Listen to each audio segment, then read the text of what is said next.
CBS News on the Hour, sponsored by O'Reilly Auto Parts. I'm Steve Chafin. In what could be a sign of a break in the trade war, President Trump touts an agreement framework with China. CBS's Olivia Rinaldi. What we know right now is what the president posted on True Social this morning, which is that a deal is done. It's subject to final approval.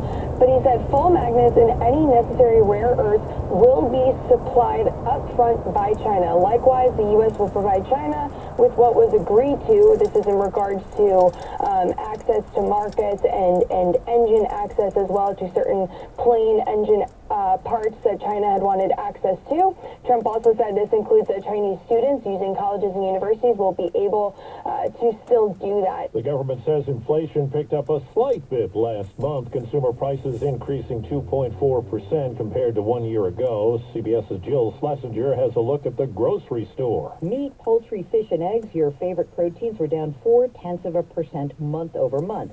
But eggs are still up 41.5% from a year ago. Those prices should start to moderate. A dusk to dawn curfew now in place in Los Angeles after days of anti-ICE protests. Retired U.S. Army Lieutenant General Russell Honore tells CBS News the move by President Trump to call in Marines and the National Guard seemed unwarranted. The police had it just under control, so I think the president is moved very early and aggressively by deploying the Guard, mobilizing the California Guard, and sending in the Marines. President Trump says his deployment of troops in L.A. could be just the start, and other cities should take notice. San Antonio Mayor Ron Nirenberg supports peaceful protests. I want to acknowledge the anger and frustration that's out there with the federal government's crude interpretations of immigration law and cruel approach to human rights. Writing on social media, Elon Musk says he regrets some of his posts last week about President Trump. He says they went too far.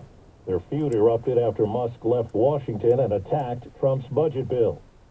A federal jury has convicted a Florida man who posed as a flight attendant. The Justice Department says starting in 2018, 35-year-old Tehran Alexander falsely claimed to be a flight attendant with 7 airlines. Using 30 fake badge numbers and hire dates, he logged on to an airline's employee flight booking system to reserve more than 120 free flights.